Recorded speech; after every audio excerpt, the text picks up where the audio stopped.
Hello friends, నమస్తే అండి. నేను మీ Bhargavi. Welcome to our channel. ఈరోజు మన వీడియోలో టమాటా పప్పు చేస్తున్నానండి. దీన్ని రెగ్యులర్గా కాకుండా కొంచెం డిఫరెంట్గా చేస్తున్నాను.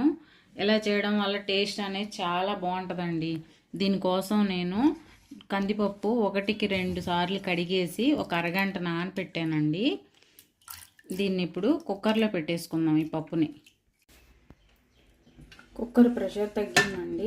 పప్పు తీస్తాము. మన పప్పు చక్కగా ఉడికిపోయిందండి. ఇప్పుడు స్టవ్ వెలిగించి బాండీ పెట్టి ఆయిల్ వేసుకున్నాము.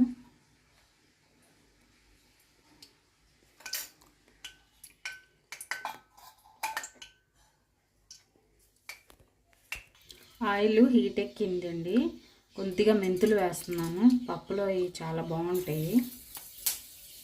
తర్వాత ఆవాలు చెట్లను ఇవ్వాలండి. ఆవాలు అయిన తర్వాత జీలకర్ర, కొద్దిగా మినపప్పు,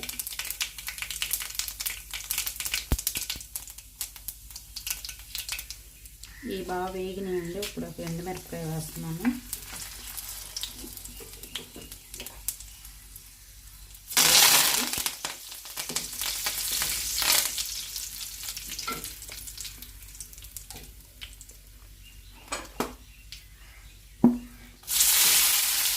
ఉల్లిపాయ ముక్కలు,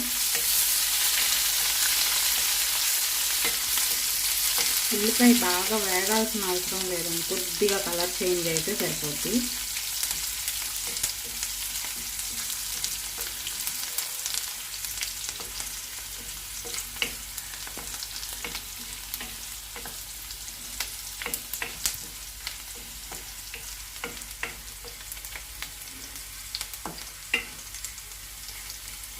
చాలండి. ఇప్పుడు ఈ టమాటా ముక్కల్ని ఈ తాలింపులో వేసేస్తున్నాను.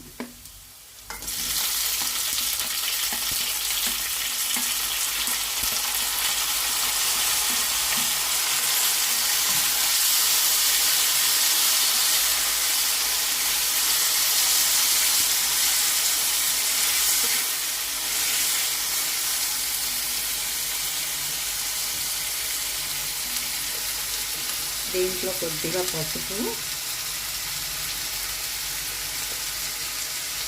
రుచికి తగ్గట్టుగా సాల్ట్,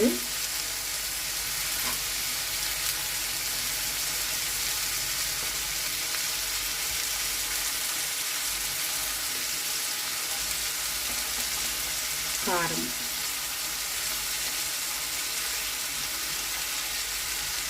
ఒకసారి బాగా కలుపుకుందాం.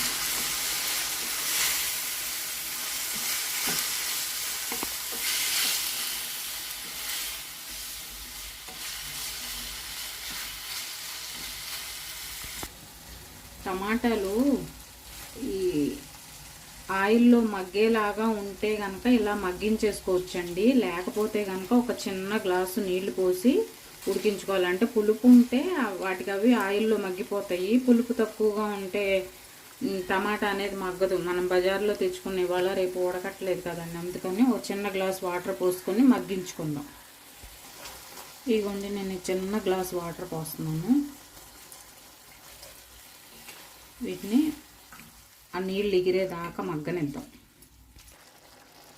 టమాటాలు బాగానే మగ్గిపోయినాయండి, బాగా మగ్గినాయి. ఇలా ఉంచుకోవచ్చు. లేకపోతే మీకు ఇంకా మెత్తగా కావాలంటే కొంచెం పప్పు గుత్తితో ఎనిపేసుకున్నా బాగానే ఉంటుంది. ఇలా ఉంచుకున్నా బాగానే ఉంటుంది. దీంట్లో కొద్దిగా చింతపండు పేస్ట్ వేస్తున్నాను. టమాటాలు ఎంత పుల్లగా ఉన్నా కొద్దిగా చింతపండు అయిపోతే పప్పు బాగుండదు కదండి. అందుకని కొద్దిగా వేస్తున్నా. పుల్లగానే ఉన్నాయి ఈ టమాటాలు, చాలా కొద్దిగా వేసాను. ఇప్పుడు ఇదంతా ఒకసారి కలిపేసుకుని ఇదిగోండి, తీసుకున్నాం కదా, ఇంత కుక్కర్లోంచి తీసుకున్నాం కదా, ఈ పప్పుని గరిటెతోటి ఇలా ఎనిపేసుకుంటే సరిపోద్ది. లేకపోతే పప్పు గుత్తితో అయినా ఎనుక్కోవచ్చు.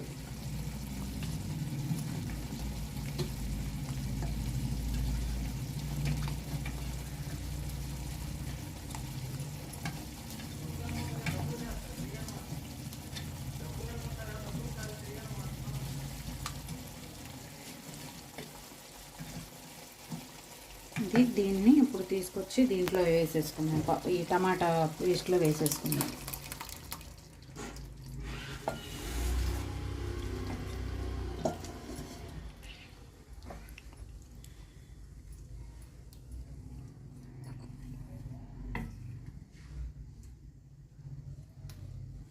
దీన్ని ఒక్క 2 నిమిషాలు ఈ తాలింపు టమాటా ఫ్లేవర్ అంతా పప్పుకు పట్టేలాగా 2 నిమిషాలు ఉడకనిద్దాం.